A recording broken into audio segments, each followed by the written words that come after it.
Hello friends, welcome to our channel सारी academy. आज हम क्लास 12 की फिजिक्स का chapter 1 electric charges and fields का लेक्चर 8 है, जिसमें हम पढ़ेंगे applications of Gauss law. Gauss law के एप्लीकेशंस क्या हैं? तो सबसे पहला एप्लीकेशन है field due to an infinitely long straight. Consider an infinitely straight wire with a uniform charge density D. Draw a cylindrical Gaussian surface of a radius r and length L around it. एक straight line से infinitely long straight बनाएंगे एक field में, जिसमें cylindrical shape एक Gaussian surface है, ठीक है, जिसमें रेडियस r है और लेंथ L है। तो हम जानते हैं यहाँ पर phi equal to phi S E into D S.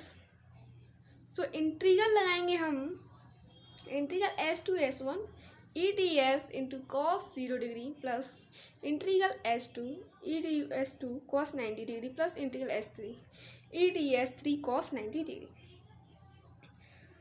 So E constant जो बाहर आ जाएगा इंटीग्रल के, तो E integral D S one plus zero. So E into area of the curved surface.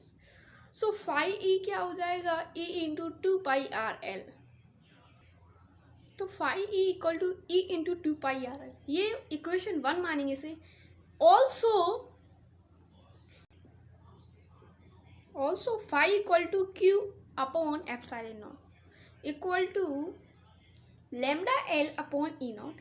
This is the equation second.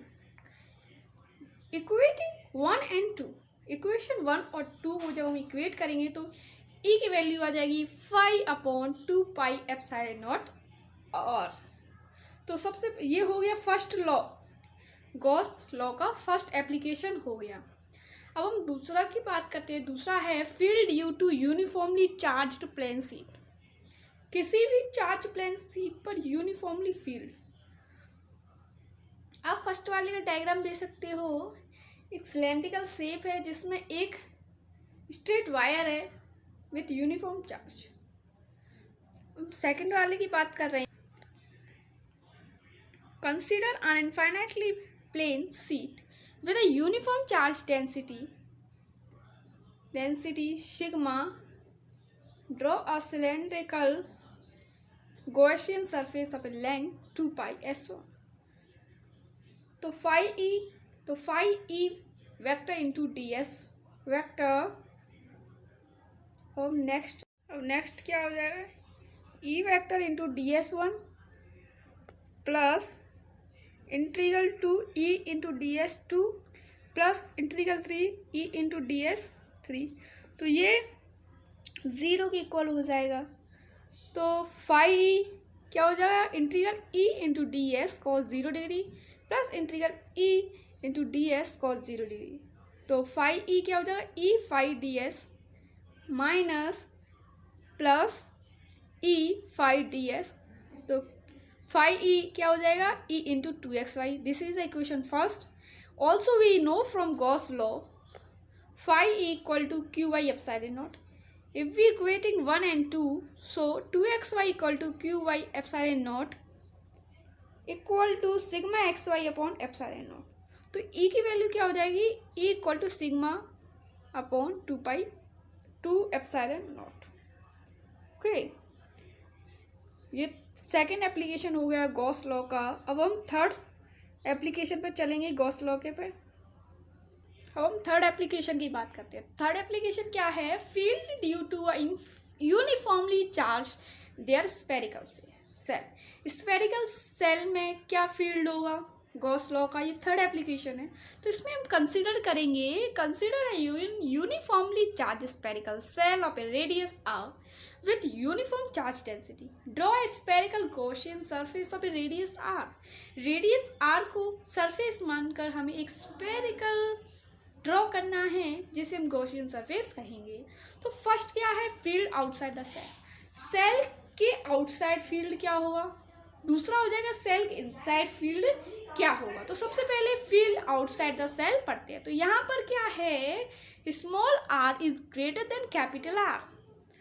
Consider the Gaussian surface at a distance R from centre outside the sphere. Sphere के outside क्या होगी, Gaussian surface. According to Gauss law के अनुसार phi equal to phi E into D S cos 0 degree, so equal to E phi ds, so phi equal to E into 4 pi r square, this is the equation first. Also phi equal to q y epsilon naught, so q equal to क्या हो जाएगा, q equal to क्या हो जाएगा minus 4 pi r square upon epsilon naught, this is the equation second. E into 4 pi r square equal to sigma 4 pi r square upon epsilon naught. So E क्या हो जाए, E equal to sigma R square capital R square upon E naught small R square at a surface. Surface पर क्या हो जाएगा, small R equal to capital R, so E equal to sigma by epsilon naught. अब हम दूसरा पढ़ेंगे, third application का second point है field inside the shell. Shell के अंदर का फील्ड क्या होगा, consider the Gaussian surface inside the sphere. As we know, E into 4 pi r square equal to q by epsilon naught. Charge enclosed in the Gaussian surface is 0. तो ये Gauss theorem या Gauss law के applications हो गए। Exam में काफ़ी पूछा जाता है कि explain the application of Gauss law and derived. ये काफ़ी इंपॉर्टेंट टॉपिक है और ये भी पूछ लिया जाता है गॉस थ्योरम क्या है।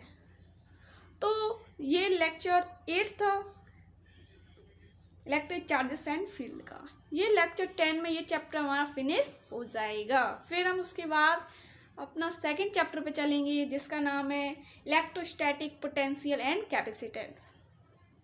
तो फिर नेक्स्ट लेक्चर 9 में मिलेंगे।